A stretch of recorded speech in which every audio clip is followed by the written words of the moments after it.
Hey, so before we get into kind of breaking down your fight, I wanted to get the mood from both of you guys because I got to tell you, you're buddies with, you're working with him, you're buddies with him for a long time. Are you shocked with Jake and the fact that he got cut? Yeah, it's just one of those things, you never know what's going to happen in this sport. That's why you got to go out there and, leave everything out there and hopefully you impress them. If not, you're gone, you know what I mean? Because there's always somebody else trying to fill the shoes, so you got to go out there and do whatever it takes, and Jake did that and tried that, and it's sad to hear. Yeah. You got to be shocked, right? Did you expect that after the fight?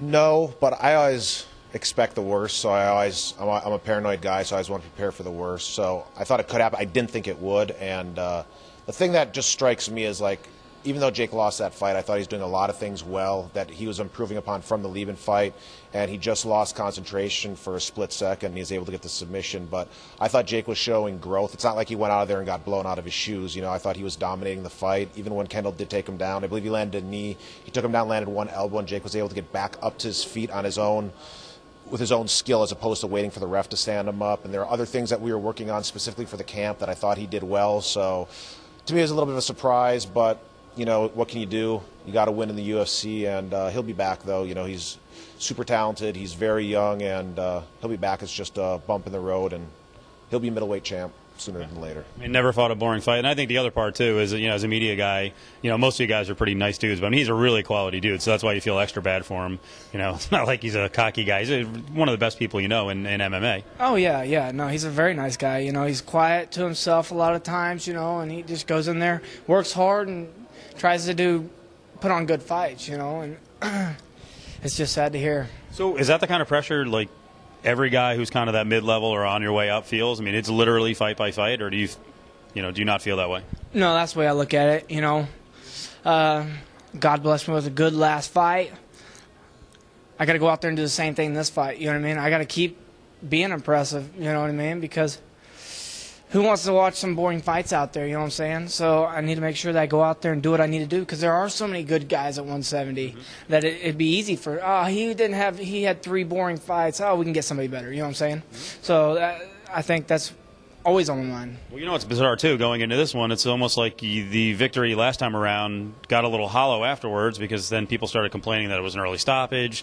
Do you look at it like I didn't really get full credit for my victory last time? No, I don't care. I got the W, and that's all I'm here for. You know what I'm saying?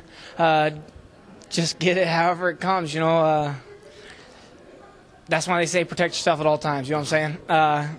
He really wasn't doing that. I probably got 10 shots. It could have been way worse because he was standing up.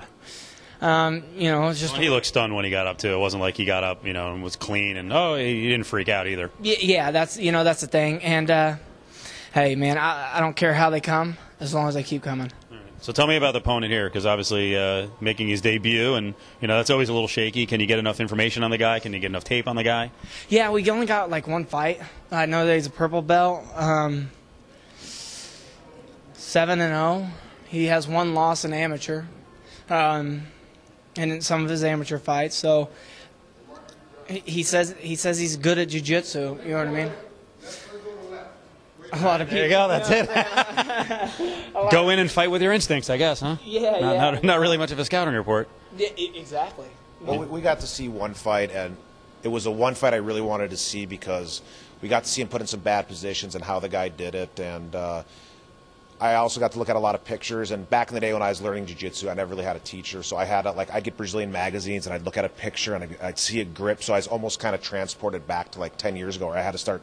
I was like, I see the way he's doing this. I bet he plays his guard this way. And you kind of have to surmise some things. But the good thing about Johnny is, like, when he wrestled, he didn't study his opponents. He just went out there and reacted, kind of like what Floyd Mayweather does. He says, we don't have game plans. Floyd will just figure out a way to beat him. That's kind of like where Johnny's at. He's just supposed to go in there and react to the things. And we've been preparing with, he's a purple belt in jiu-jitsu. And then we've had guys like Vinny Magalhães rolling with Johnny 3 to 4 times a week, and if Johnny's going against that guy who's 220 pounds, multiple-time world champion, best credentials in mixed martial arts for jiu-jitsu. He's right up there with having the top credentials, and Johnny's been training with him. I don't think this guy's going to feel much of anything if he's been going with Vinny every day. So that's true. You go in, no game plan, just kind of go through the fight, feel it out, and Well, we got a game plan. We definitely have a game plan, but he's got to kind of feel, and we're going to make adjustments on the fly. But we definitely have, like, you know, plan A, plan B, plan C, and oh shit, plan 2. So yeah, you know, you always got to go in with somewhat of a game plan. But like he said, you know, it's important to have 4 to 5 game plans, because if me and you are fighting and you stop plan A, and that's all I got, you know what I'm saying? Now I'm starting to panic a little bit. You know, you got to have B. Okay, B doesn't work. Okay, well, C might work. Okay, well, it took 3rd round for C to work. You know what I mean? Like, or 3rd round for plan A to work. You know what I mean? So, like, you always just got to be jumping around, playing back and forth, and making sure the fight goes your way.